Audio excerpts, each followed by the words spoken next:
নমস্কাৰ, আপোনালোকৰ জ্যোতিষ বন্ধু অভিজিত হাজৰিকা। আজি বিবাহ আৰু বিবাহিত জীৱনৰ সমস্যাৰ ওপৰত আজি অকণমান আলোচনা কৰিম। বিবাহ আৰু বিবাহিত জীৱনৰ সমস্যাখিনি আমি দুটা ভাগত ভাগ কৰিব পাৰোঁ।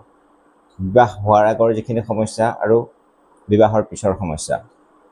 বিবাহ হোৱাৰ আগৰ যিখিনি সমস্যা, সেইখিনি সমস্যা হ'ল বিয়া দেৰিকৈ হোৱা, বিবাহত বিভিন্ন বাধা অহা, বিচৰা ধৰণে দৰা কইনা নোপোৱা আৰু বিয়া ঠিক হোৱাৰ পিছতো বিয়াখন ভাগি যোৱা। দ্বিতীয়টো হ'ল বিবাহিত জীৱনৰ সমস্যা, বিয়াৰ হৈ যোৱাৰ পিছৰ সমস্যাখিনি। মূলতঃ দুটা সমস্যা, পতি পত্নীৰ মাজত অমিল আৰু নানা ধৰণৰ কাজিয়া হোৱা, মনোমালিন্য হোৱা, আৰু দ্বিতীয় সমস্যাটো হৈ গ'ল বিবাহ বহিৰ্ভূত সমস্যা। আৰু এই বস্তুটো আজিকালি প্ৰায়ে দেখা যায়। এটা কথা হ'ল কি, আমি এই সমস্যাখিনি বিশ্লেষণ কৰাৰ আগতে পত্ৰিকাখন আমি খুব ভালকৈ বিশ্লেষণ কৰিব লাগিব। জ্যোতিষশাস্ত্ৰত এটা কথা আছে, ভাও, ভাৱেশ আৰু ভাওকাৰক। ভাও মিনছ হাউচ, কোনটো স্থানৰ পৰা বিবাহৰ চোৱা হয়, সেই স্থানটো হ'ল সপ্তম স্থান। সপ্তম স্থানটো ভাৱেশ, অৰ্থাৎ সেই স্থানৰ স্বামী, সেই স্থানত যিটো ৰাশি পৰিছে এই ৰাশিৰ লৰ্জন, আৰু ঠিক হ'ল ভাওকাৰক। বিবাহৰ কাৰণে কাৰক দেৱতা হৈ গ'ল বৃহস্পতি, আৰু বিবাহিত জীৱনৰ কাৰক দেৱতা হ'ল শুক্ৰ। গতিকে বৃহস্পতি আৰু শুক্ৰৰ অৱস্থানটো চাব লাগে। এতিয়া সমস্যাবোৰ ক'ৰ পৰা আহে? বিবাহিত জীৱনৰ আৰু বিবাহৰ সমস্যাবোৰ প্ৰধান আহে বিবাহিত স্থানটো, অৰ্থাৎ সপ্তম স্থানটো, আৰু সপ্তম স্থানৰ লৰ্জন আৰু সপ্তম স্থানৰ কাৰক দেৱতা দুজন, শুক্ৰ আৰু বৃহস্পতি, পীড়িত নেকি। যিমান পীড়িত হ'ব সেই স্থানকেইটা বা স্থানৰ লৰ্ডকেইজন, সিমান আপোনাৰ বিবাহিত জীৱনটো অসুবিধা আহি যাব। আমি পত্ৰিকাখনত মই স্ক্ৰীণত লগাই দিম। পত্ৰিকাখন যেতিয়া আমি চাওঁ, প্ৰথম কথা হ'ল সপ্তম স্থানটো পীড়িত নেকি সেই কথাটো চাব লাগিব। পীড়িত কেনেকৈ হয়? পীড়িত হ'বলৈ কেইটামান নিৰ্দিষ্ট কথা থাকে। যদি বিবাহ স্থানত কোনোবা অশুভ বা পাপী গ্ৰহ বহি থাকে, ছেপাৰেটিভ প্লেনেট, বিচ্ছেদাত্মক গ্ৰহ বহি থাকে বা বিচ্ছেদাত্মক গ্ৰহৰ দৃষ্টিত পৰে, তেতিয়া বিবাহিত জীৱনৰ বা বিবাহ স্থানটো পীড়িত হৈ পৰে। দুই নম্বৰ কথা, বিবাহৰ লৰ্জন, সেই স্থানটোত যিটো ৰাশি বহিছে, মেষ, বৃষ, মিথুন, কৰ্কট, সিংহ, যিকোনো হ'ব পাৰে, 12টা ৰাশিৰ যিকোনো ৰাশি বহিব পাৰে, তাৰ লৰ্জন পীড়িত নেকি, সেই লৰ্জনে বেয়া গ্ৰহৰ লগত সম্পৰ্ক ঘটাইছে নেকি বা বেয়া গ্ৰহে সম্পৰ্ক দিছে নেকি, আৰু বিবাহ স্থানটো পাপ কৰ্কৰীত সোমাই আছে নেকি, সেইটো কথা। আৰু আমি চাব লাগিব যে বৃহস্পতি গ্ৰহটো, বৃহস্পতি গ্ৰহৰ দায়িত্ব হৈ গ'ল বিবাহখন কৰি দিয়া, আৰু বিবাহৰ পিছৰ সমস্যাখিনি উৎপন্ন হয় ঠিক তেনেকৈ বিবাহৰ স্থানটো যদি পীড়িত হয়, বিবাহৰ স্থানটোৱে যদি অশুভ সম্পৰ্ক ঘটায়, অশুভ সম্পৰ্ক বহুত ধৰণে ঘটাব পাৰে। মই আপোনাক দুটা সম্পৰ্ক ক'লোৱেই। যদি বিবাহ স্থানত কোনোবা অশুভ গ্ৰহ বহি থাকে, নাইবা বিবাহ স্থানটোলৈ কোনোবা অশুভ গ্ৰহ, পাপী গ্ৰহে যদি বা বিচ্ছেদাত্মক গ্ৰহে যদি দৃষ্টি দি থাকে, নাইবা বিবাহ স্থানৰ লৰ্ড যদি পীড়িত হৈ থাকে, তেওঁলোকে যদি ত্ৰিক স্থান বা ত্ৰিসদা স্থানৰ লগত যুক্ত হৈ থাকে, ত্ৰিক স্থানবিলাকৰ লগত স্বামীৰ লগত যদি সম্পৰ্ক হৈ থাকে, তেতিয়া সম্পৰ্কটো অতি বেয়াৰ ফাললৈ গুচি যায়। দুই নম্বৰ কথা হৈ গ'ল, বিবাহিত জীৱনৰ কিছুমান সূত্ৰ আছে, সেই সূত্ৰখিনি আমি চাবলগীয়া হয়। ধৰক আপুনি বিবাহ স্থানত আপোনাৰ শুক্ৰ আৰু ৰাহু বহি আছে, আৰু বিবাহৰ স্বামীজন গৈ পেলাই কোনোবা ত্ৰিক স্থানত বহি আছে, বা ত্ৰিক স্থান বা ছেপাৰেটিভ প্লেনেটৰ লগত বহি আছে, অষ্টম স্থানত বহি আছে বা ষষ্ঠ স্থানত বহি আছে, তেতিয়া বিবাহিত জীৱনটো অতি অশুভ হৈ পৰে। সেই কথাখিনি একচুৱেলি বিশ্লেষণ কৰিব লাগে। এতিয়া কথা হৈ গ'ল কি, আমি এই সমস্যাবিলাকৰ পৰা কেনেকৈ পৰিত্ৰাণ পাব পাৰোঁ। আৰু এটা সমস্যা মই ক'বলৈ পাহৰি গৈছোঁ, সেইটো হৈ গ'ল মাংগলিক দোষ। পত্ৰিকাখিনিৰ প্ৰায় 60-70% পত্ৰিকাতে মাংগলিক দোষটো দেখা যায়, আৰু তাৰে 80% পত্ৰিকাত মাংগলিক দোষ খণ্ডন হৈ থাকে।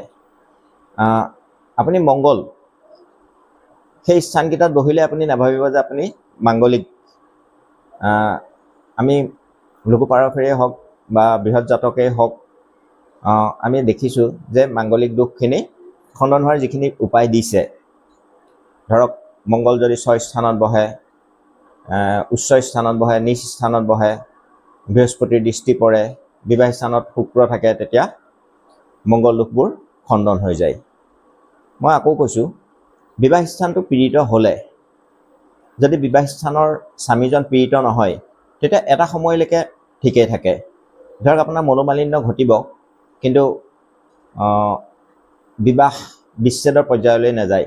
কিন্তু বিবাহ স্থানটোৰ পীড়িত আৰু বিবাহ স্থানৰ লৰ্ডজনো পীড়িত, তেতিয়া কিন্তু অতি ভয়ানক পৰিস্থিতি আমি দেখিছোঁ। এনেকুৱা বহুত পত্ৰিকা দেখিছোঁ, দুইটা স্থান পীড়িত হৈ থাকে, গতিকে বিবাহ বিচ্ছেদৰ অৱস্থালৈকে এই কনভাৰ্ট হৈ পৰে। 2 নম্বৰ কথা, বিবাহিত জীৱনটো সুখী হ'ব নাই সেইটো চাবলৈ হ'লে বৰ্গকুণ্ডলী চাব লাগে, যিখিনি আমি ডিভিজনেল চাৰ্ট বুলি কওঁ। বিবাহিত জীৱনৰ সকলো কথা নৱমাজ পত্ৰিকাৰ পৰা যোৱা হয়। নৱমাজ পত্ৰিকাৰ প্ৰথম স্থানটোৰ পৰা, ফাৰ্ষ্ট হাউচটোৰ পৰা আমি বিবাহৰ ইচ্ছাক চাওঁ। ঠিক তেনেকৈ বিবাহিত স্থানৰ নৱমাজ পত্ৰিকাৰ 7ম স্থানটোৰ পৰা আমি বিবাহিত জীৱনৰ সম্পূৰ্ণ বিবাহিত জীৱন চাওঁ। 7ম স্থানটো একচুৱেলি অতি শুভ হ'ব লাগে বা শুভ গ্ৰহৰ লগত দৃষ্টি পৰিব লাগে, পীড়িত হ'ব নালাগে। ঠিক তেনেকৈ নৱমাজ পত্ৰিকাৰ 9ম স্থানটোৰ পৰা বিবাহৰ ধৰ্মটোক চাওঁ যে জাতক জাতিকাই বিবাহৰ ধৰ্ম পালন কৰিব নাই বিয়াৰ পাছত। গতিকে এই সকলোখিনি চোৱাৰ পাছতহে আমি গম পোৱা যায় যে বিবাহিত জীৱনটো সুখৰ হ'ব নাই। এতিয়া কথা হৈ গ'ল কি, আমি উপায় কি কৰিম? পত্ৰিকাখন নোচোৱাকৈ বিবাহিত জীৱনৰ সমস্যা উপায় কৰিবলৈ দিয়াটো বহুত জটিল কথা। তথাপিও কিছুমান কমন উপায় দিয়া হয়। ধৰক আপোনাৰ যিবোৰ জাতক জাতিকাৰ বিবাহ হোৱা নাই, কাৰণ বিবাহৰ কাৰক দেৱতা হৈ গ'ল বৃহস্পতি, গতিকে বৃহস্পতি উপায়খিনি দিয়া হয়। মই 2টামান উপায় কৈ দিছোঁ বৃহস্পতিৰ। আপোনালোকে স্বৰ্ণজল খাব লাগে, স্বৰ্ণজলত স্নান কৰিব লাগে, হালধি কেশৰৰ তিলক লগাব পাৰে, আৰু আপোনাৰ যিকোনো মন্দিৰত সঘনাই যাব লাগে, তেতিয়া বৃহস্পতি গ্ৰহটো খুব সোনকালে শুভ হৈ পৰে। ঠিক তেনেকৈ বিবাহিত জীৱনৰ কমন সমস্যাখিনি আমি যাওঁ। বিবাহিত জীৱনৰ কাৰক দেৱতা হৈ গ'ল শুক্ৰ। শুক্ৰৰ কাৰণে আমি কি কৰিব লাগে? শুক্ৰৰ আমি উপায়খিনি বহুত উপায় আছে শুক্ৰৰ কাৰণে। তাৰ ভিতৰত আমি প্ৰধান উপায়টো হৈ গ'ল আপুনি মানুহজন সদায় খুব নিট এণ্ড ক্লিনকৈ থাকিব লাগে। লেতেৰা পেতেৰাকৈ থাকিলে শুক্ৰ গ্ৰহটো অতি সহজতে বেয়া হৈ পৰে। 2 নম্বৰ কথা হৈ গ'ল, আমি শুক্ৰ গ্ৰহৰ যি ইষ্ট দেৱতা, শুক্ৰৰ ইষ্ট দেৱতা হৈ গ'ল লক্ষী মা আৰু দেৱী দুৰ্গা। লক্ষী আৰু দেৱী দুৰ্গাক আমি আৰাধনা কৰিব লাগে। 20 মন্ত্ৰ আমি শুক্ৰৰ 20 মন্ত্ৰ উচ্চাৰণ কৰিব পাৰোঁ। ঠিক তেনেকৈ আগতে মই নক'লোঁ, বৃহস্পতিৰ 20 মন্ত্ৰটো আমি উচ্চাৰণ কৰিব পাৰোঁ। বৃহস্পতিৰ 20 মন্ত্ৰটো হৈ গ'ল ওম ব্ৰহ্ম বৃহস্পতয়ে নমঃ। ঠিক তেনেকৈ শুক্ৰৰ 20 মন্ত্ৰটো হৈ গ'ল ওম চুম শুক্ৰায়ে নমঃ। গতিকে যদি আপুনি অসুবিধাত পৰিছে, ৰাতিপুৱা আপুনি 1 জপমালা আপুনি এই মন্ত্ৰখিনি উচ্চাৰণ কৰিব পাৰে। আৰু আপোনালোকে কোনোবা এজন জ্যোতিষীৰ ওচৰত গৈ পেলাই আপোনালোকৰ সমস্যাখিনি কৈ ভাৱেশ আৰু ভাৱকাৰকৰ কথাখিনি জানি তাৰ উপায়খিনি কৰিলে ডেফিনেটলি আপোনালোকে সুফল পাব। আপোনালোকে মোৰ লগত যোগাযোগ কৰিবলৈ মই লিংকত মোৰ নাম্বাৰটো দি দিম, আপোনালোকে যোগাযোগ কৰিব পাৰিব। গতিকে আজিলৈ ইমানলৈকে মই সমস্যাখিনি আৰু সমাধানৰ উপায় কেইটামান দি পেলাই সামৰিলোঁ। আৰু আপোনালোকে মোৰ চেনেলটো নতুন চেনেল, আপোনালোকে ছাবস্ক্ৰাইব আৰু লাইক কৰিব। ধন্যবাদ।